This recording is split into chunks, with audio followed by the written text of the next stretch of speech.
Um, I'm Ariel Monroe. I am the founder of Lawton Drag Entertainment, and I'm a drag performer here in Oklahoma. Awesome. And could you talk more about yourself and what your involvement is with Lawton Drag? Absolutely. So I moved here in 2011 because I was in active duty military. I started in drag 4.5 years ago, almost 5 now. One of the local performers had me help them with a pageant, and I had no idea what drag was. I had no idea what pageantry was, and it was amazing. It was like theater, but more. Um, and so I decided I wanted to start on that drag journey. I ended up competing for Miss Gay Lawton in 2021, where I won that title, went on to state, made it to nationals. I ended up taking over Lawton Drag Entertainment back in 2021, 2022 when I won my title. We've been performing at the VFW here since then, and I've been running it ever since. And what is your history of involvement with Miss Gay Oklahoma America? So it was the very first pageant system that I've ever taken part of, was ever exposed to, and I loved it. It was such an amazing sisterhood. Everyone who was involved in it really made me feel at home. They're very theatrical, which is right up my alley. I love Disney and theater, so that's where also my name came from, Ariel Monroe. We got together, myself and the promoter for Miss Gay Lawton, and we discussed what my involvement would be and what sort of role I would play being the show director here in Lawton. And I booked the venue for Lawton, Oklahoma, which is a preliminary to Miss Gay Oklahoma America. I got with the promoters and pretty much just wanted to see if having it here in Lawton for the first time was something that they were open and willing to do, and luckily they said yes. And what does bringing Miss Gay Oklahoma America to Lawton mean for the Lawton drag community? Everything. We've been known as the Shady 580 in the drag scene, justly so sometimes, but it's been an amazing ride, and we've grown so much. So to have someone who represents a state title have confidence in our community and in our town has meant the world.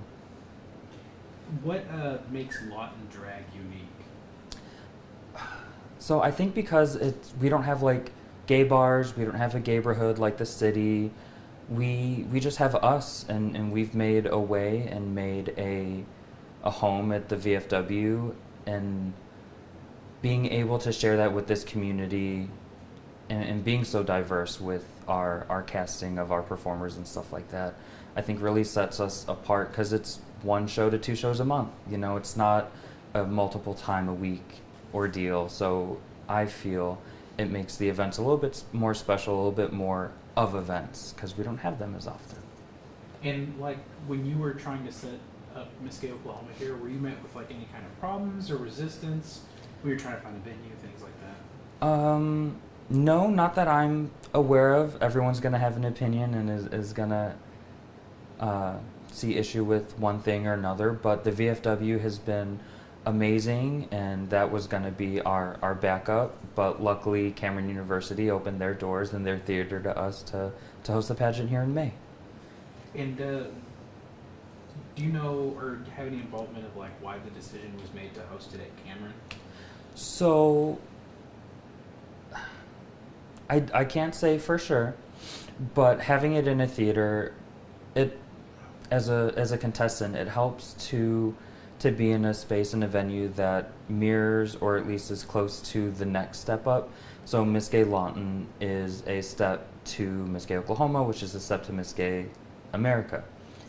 And they have it in this grand theater, and it's beautiful and absolutely stunning.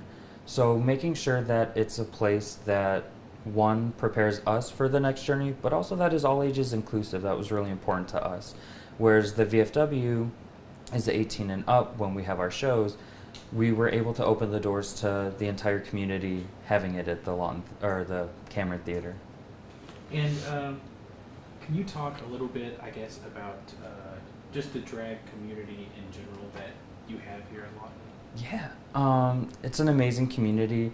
I've only been a part of it for about 5 years now, but the amount of love and support that we get from each other, it really is a close sisterhood or familyhood, and we're just there for each other, you know? It's not just a job to us. We hang out outside of work, outside of shows. They know if they ever need anything, they can just call and we'll be there for them. And it's one of those things that we really try to build some place that everyone felt loved and accepted. One of my drag kids was military, a straight man doing drag, you know? So drag doesn't have a box necessarily. It is for everyone, and we really strive to make sure that everyone feels that. And what would you say to community members in Lawton with the event coming and being here in the upcoming month?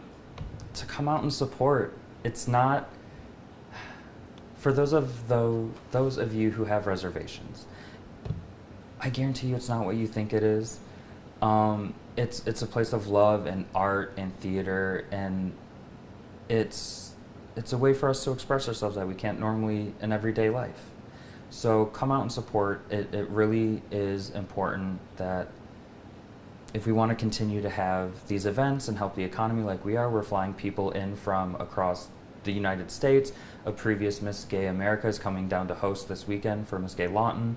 It really does boost our local economy as well. We have to book hotel rooms and we go out to dinner, so it really helps support everyone if you come out. And can you talk a little bit more about the economic impact of it on the community? Yeah, absolutely. I know we work really hard to work with the VFW and the veterans. We hold benefits for them. We help raise their bar sales when we have our shows. We really want to do as much as we possibly can for all the businesses. I know I purchase local when I buy evening gowns from Crowning Around down by the mall. We've had raffle baskets from different shops. Adam and Eve has donated like giveaway stuff. So we really try to make sure that everyone feels included and is showcased. And what do you think that this could do for the future of Lawton Drag? Oof.